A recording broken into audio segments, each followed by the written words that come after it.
Hey guys, welcome back to my channel. It is your girl Bougie, and in today's video I am going to be doing a recap of episode 7 of HBO Max's Rap Shit, produced and written by Issa Rae.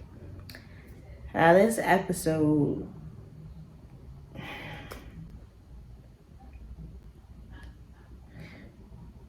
this bitch is so embarrassing.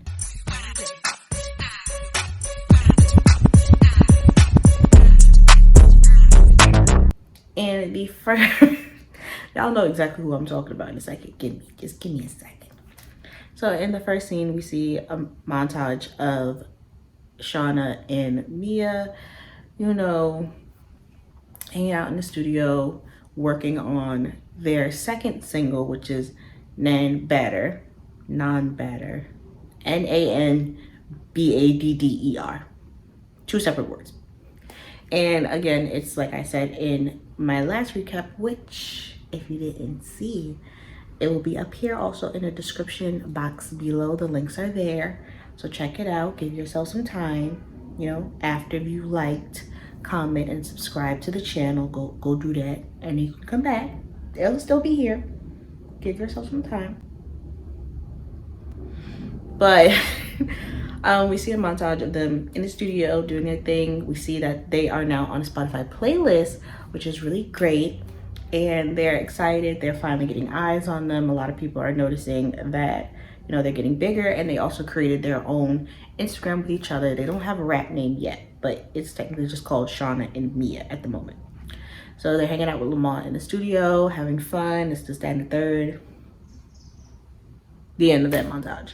So we get to Mia and Lamont is picking up his daughter, or their daughter, baby girl, to go to school like he promised Mia that he would. He would start, you know, being a lot more active as a father and really being there for their child.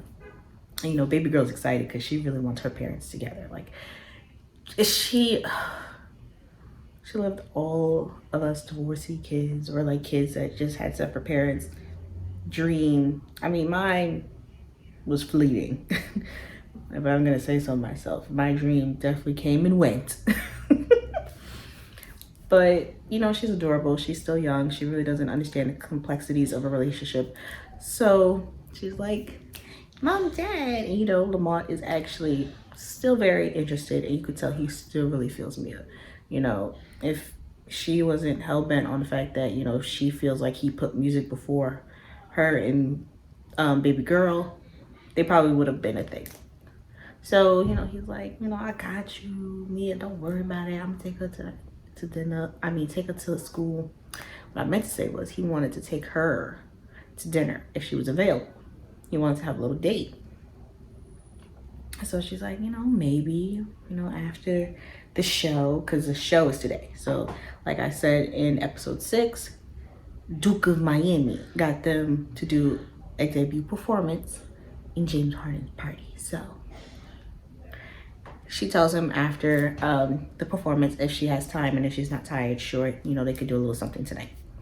You know, you could tell they really still feeling each other. They still got feelings. I'm still not sure if I want to ship them yet. You know, after this episode, I was like, ooh, maybe I just might. I ain't gonna lie. I'm still not sure, you know. As you will see in most of my videos and going forward on YouTube, I have commitment issues. But yet, scratch that, not commitment, trust issues. I'm very loyal, so I can't just give that trust away. But back to the show. Mia meets up with SHAWNA, and, you know, SHAWNA, before she meets up with Mia, is with Maurice. And they're at, it looks like they're more at his crib than hers. But he said that he came over to give her some laptops so that, you know, they can go on and get more money, you know, the whole scam and scheming thing. And, you know, SHAWNA definitely is feeling herself. And her ego's definitely fucking showing, but she doesn't notice. So, you know, she tries to keep it cute, mute with Maurice. However, we can see that she really likes this man. She does. And she's leaning on him a lot more than what I would want her to, because baby, you don't. Anyway, so they get to the flirting and yada yada and stuff like that. And they have sex real quick before she goes with Mia. Now, before they had sex, she got a DM from her old producer friend, Francois. That's what I found out his name was, because baby, promise you I was gonna call him Light Skin Clifford. I didn't know that man's name. I'm gonna call him a Dollar Tree version of DJ Khaled. Who was he? But his name is Francois. And that was the producer friend that she had in college that she felt did her wrong. So he hit her up, congratulated her on getting a single in a Spotify playlist, and wants to meet up with her. So of course she, you know, vented to Maurice like, fuck this dude. And Maurice said, go over there to shit on him. And so she's like, okay. And they had sex. Then she went to practice with Mia.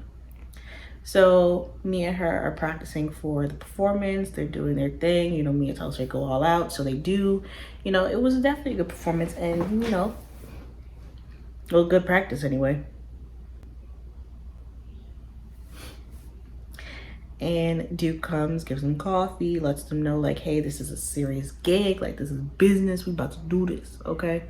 So they get kicked out literally 5 seconds later after Duke comes in because they were using a college space. Shorty was like, get out, grown ass women. And I was just like, I'm screaming. But also, you gotta do what you gotta do. If I gotta sneak into something, I gotta sneak in. Sorry, mama. However, the girls go to the car and Mia confides in SHAWNA and says that she's really feeling Lamont and is thinking about giving him a second chance. So of course, Miss Negative Nancy,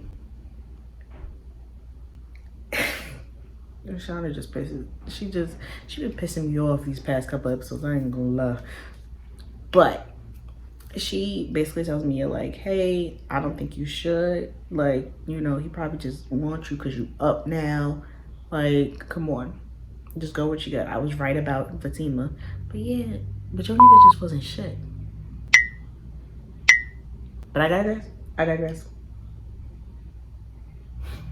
So she basically tells Mia not to even deal with him. Like, don't even try to put her heart out there for someone that just wants her for what she got at the moment.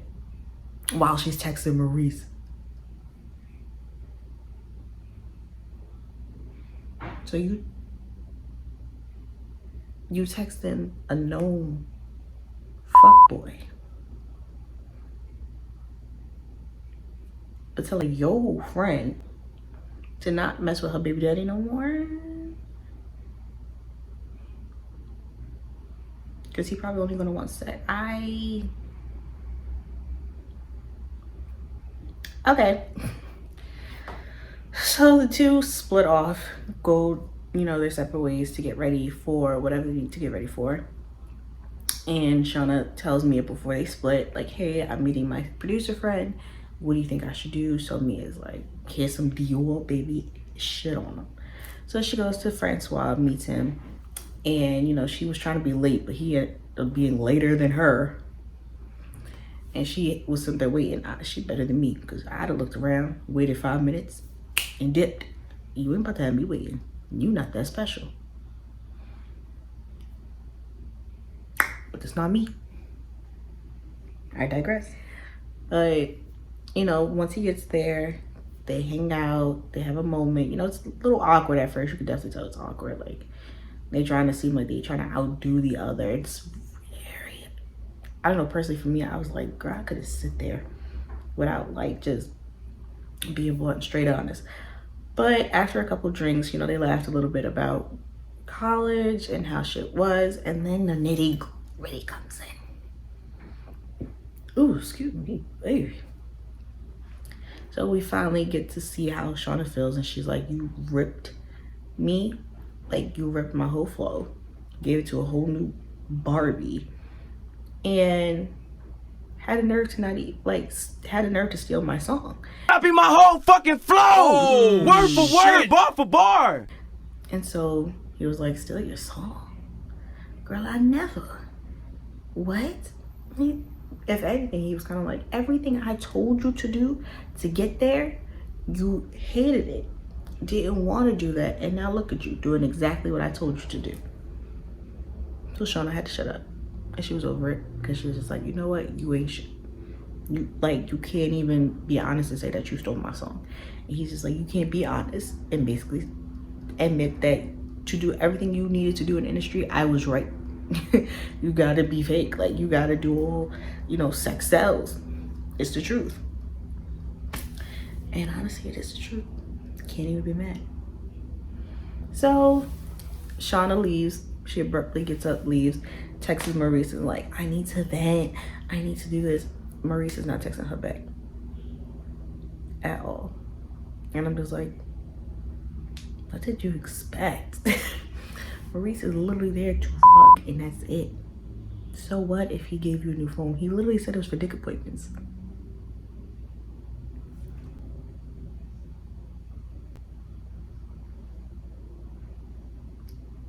What are you not getting? Hey. So the girls get ready to go to the party. What's her name again? Oh, Duke gets, you know, the hoes, gets them all dressed up, ready to go. And I followed Deja. That's Pretty V's character's name. I'm still call her Pretty V, but her name is Deja, now that I know. You know, Deja's like, I've done this before. I've done mansions and stuff already, okay? So she's not really fazed by it, but the other hoes are like, oh my God, like, Duke, this is what you be doing? We could have been doing this whole time. Oh, shit. So, you know, Deja's like, I'm embarrassed. Like, you hoes are just so unrefined. And I'm just like, honestly, truly, because, like, come on, this is a man. Get it together. Shake your shoulders. Okay, chin up. Let's go. But Duke gives him the game plan. The girls know, like, hey, work it. Work this party, all right? And Duke finds the girls. Duke starts, you know, introducing them to different celebrities that Duke may know. And of course, Duke does what Duke does. Now, we all know Duke does so much. He does too much, to be honest. And it did get her, you know, a lot of people like told her in this episode, like, yo, you do too much. You know, SHAWNA was already feeling like, Duke might not be the perfect manager for us because she can't really get us in doors that we need to be in. But she also don't be giving Duke her props, which Duke definitely put y'all, at least in people's faces for a minute. Let's not act like she did it. However, Duke did do a little too much in this episode. You know, you coming up to Timbaland asking for pictures and then getting pictures with him and stuff. And she said the wrong name because she said she knew B Gator or somebody. And Timbaland was like, oh yeah, nah, I don't fuck with him, so get out my face. Like, he was not with it.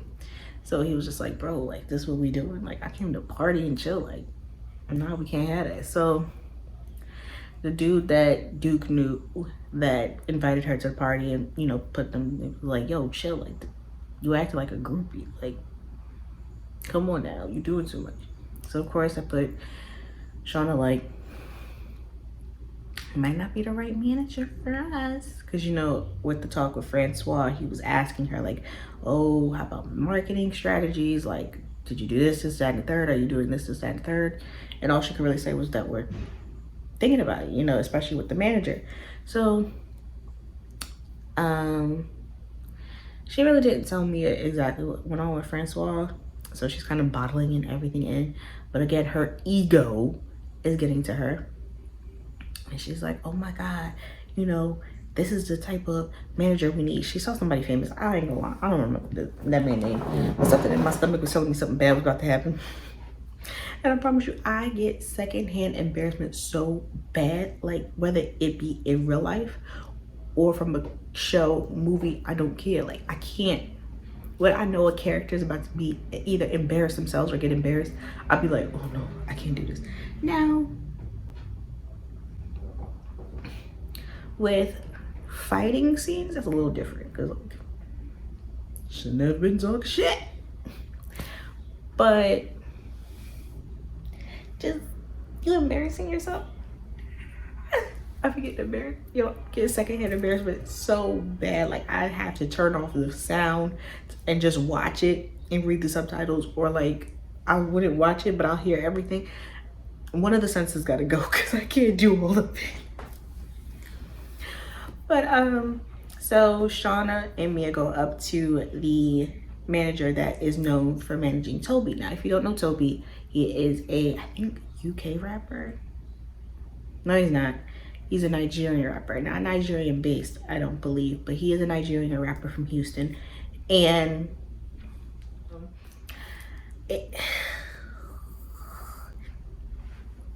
so Shauna and Mia go up to him, and Shauna's just like, oh yeah, Mia's, you know, she's the aesthetic, she's the brand, you know, she's the hype piece, but you know, I'm the talent behind the pen. And you could just tell Mia was like, bitch, what? Like, let's not forget that Mia wrote her own raps for each song.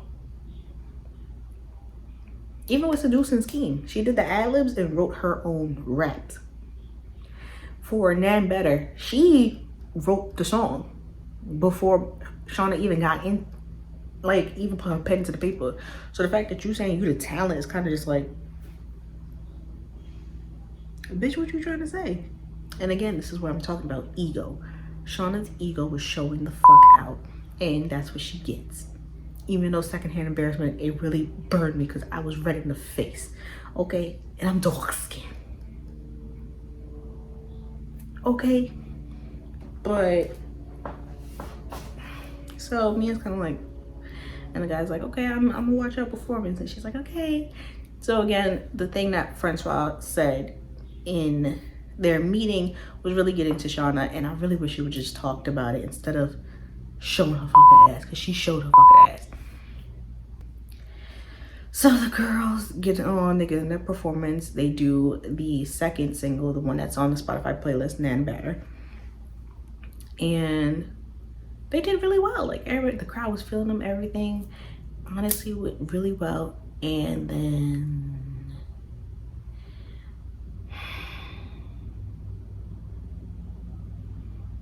when I tell you, Shauna pissed me off.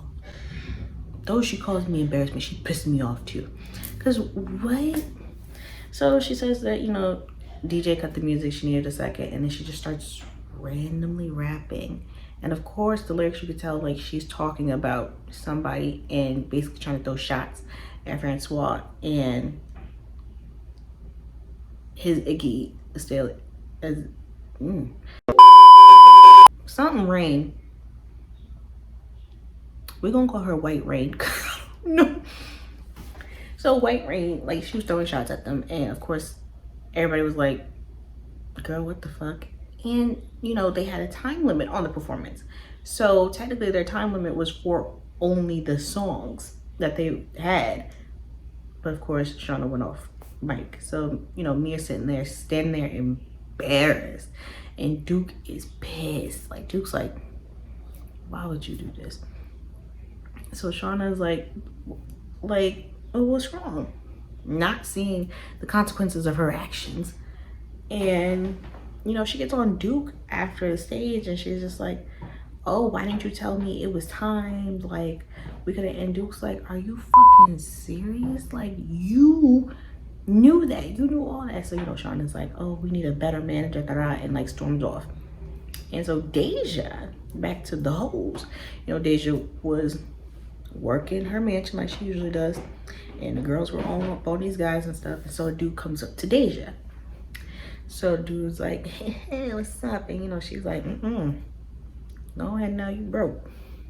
So he basically was just like, how you gonna have a bougie attitude? You out here giving free ass. So, you know, Deja's like, free what? So she goes up to Duke mad. And this is like literally while she's talking to Shauna. Shauna's like, you got your hoes at the party? Like, that's unprofessional. Like, this is exactly why I don't want you to be our manager, because you're unprofessional. And honestly, Shauna needs to get cursed the fuck out. So Deja gets mad at Duke because she's just like, this is a free event. And Duke's telling her like, no, this is an investment, okay? This was an investment event. That's why I said it was free. And Deja gets mad, but Duke yells and he's like, I'm tired of you, no, sorry. Duke, I'm so used to Duke being a boy name. But Duke yells and she's like, I'm tired of y'all testing me. Like, know your fucking place. Get the fuck in there. So, you know, Deja walks her ass in there, does what she needs to do. And Duke storms off because Duke's mad as hell. So Shauna goes back to where her and Mia were getting ready. And Shauna's like, oh my gosh, if I would have known it was time, like, ugh, Duke should have said something. So Mia's just like, bitch, that was you. You so embarrassing and you selfish. So she grabs her bag and she deuces out because she's, at this point, I'd be the same way. Like, she didn't curse her out enough for me personally, because I'd have gotten to Shauna's ass. Straight digged in her ass. Because why did you feel the need to go off script when you knew we were only supposed to do these 2 songs and that was it? And that this is our first debut performance. If you need to get something off your chest, write it in the song, not on stage. Especially like something that is supposed to be pre-recorded. And you knew this. This was everything you knew. We just practiced it this morning and now you come in crazy? That doesn't make sense. So Shauna tries to hit up Maurice again and it's kind of like, oh, that was a buzz. He's not answering. So she's kind of like, yo, you not answering me? Like, really? Which, duh, bitch. So Mia goes home annoyed. She sees Lamont there because Lamont was watching the baby. And, you know, Lamont's like, how was it? And she's just like, exhausting. So he's like, you know, that's kind of how first performances go. She's just like, so fucking over this bitch. He like, you good? You want to talk about it? She's just like, no, I want to do something else. And this is the sex scene, and y'all, girl, I got hot and bothered. I said, ooh, not the Zane Chronicles. What? First of all, man picked her up. Picked her up. Pushed on the wall. Bent that ass over the kitchen table. Riding him in her room. And then the red light in her room. Because you know she got red lights in her bedroom. So I said, okay, Issa Rae sex stories. Let me find out you about to be on HBO HBO Max Undercut. Oh, spicy. So of course after they, I ain't gonna say big love, they fucked. Okay, she got all that anger out that motherfucker. Okay, and let's not act like Lamont wasn't putting in no work, cause baby, I said, oh. Okay, Mr. Lamont, I see you. But, ew, I feel like I had a little saliva. However, after they done having the sex, Mia asks Lamont, like, you know, why was he being so romantic? Like, why he seemed like he, you know, this is a new side that she's not used to. So he expressed that, you know, that he knows that they broke up, but he actually wants to try with her. Like, you know, they broke up over music. You know, that they're both in music kind of feels like, okay, well, we had the one obstacle out the way. Why can't we just give it a shot? So Mia's like, all right, true. Which I mean, like, all right, true. But see, I don't want to root for them. And then they don't end up being endgame because my heart will break. And I don't have time. I'm going to save myself the heartache because Issa Rae obviously likes to play. So the last scene of the episode is Shauna in her bed the morning after the performance, my bad. And everyone in the comments is coming crazy. Like, they're like, that's embarrassing. Oh my gosh, like Mia should just do solo. Like, why the fuck would she go off the rip like that? Like, okay, talentless, but like, that's what you get. Cause what? And of course she tries to see if Maurice hit her back and he didn't hit her back. I wouldn't either, like, bro. Now watching episode 8, he got like kidnapped or something, or arrested. That ain't her man. That don't need to be her man. Sorry. Even if he like couldn't get to the phone and that's why he wasn't answering, I still wasn't rooting for them. So in the next episode, episode 8, which is the last episode of the season, still kind of pissed, but we get to see apparently a whole lot of shit is happening. You know, we get to see the aftermath with SHAWNA. If SHAWNA's gonna quit being in Brad period, you know, what's gonna happen with Mia Lamont, what's going on with Duke, what happened to Maurice, and a whole lot of shit. And I honestly cannot wait. Like, I know it's gonna come this Thursday, but I honestly cannot wait. But that is my recap of episode 7 of HBO Max's Rap Shit, written and produced by Issa Rae, like I said before. And I hope you guys like this one. I'm so sad, I'm so excited for episode 8, our last episode. What the fuck? Like, I can't even fathom. But if you like this video, like, comment, and share this video with your friends. Do what you gotta do. Subscribe to the channel and become part of the Babes family, and click the bell to be notified whenever I upload, okay? And I will see you guys in my next one. Oh, you guys will probably be getting a vlog and a story time soon, so check out for that, okay? Look out for that. It'll happen. I don't know when, but it will. I'll see you guys in my next video, so bye, babes.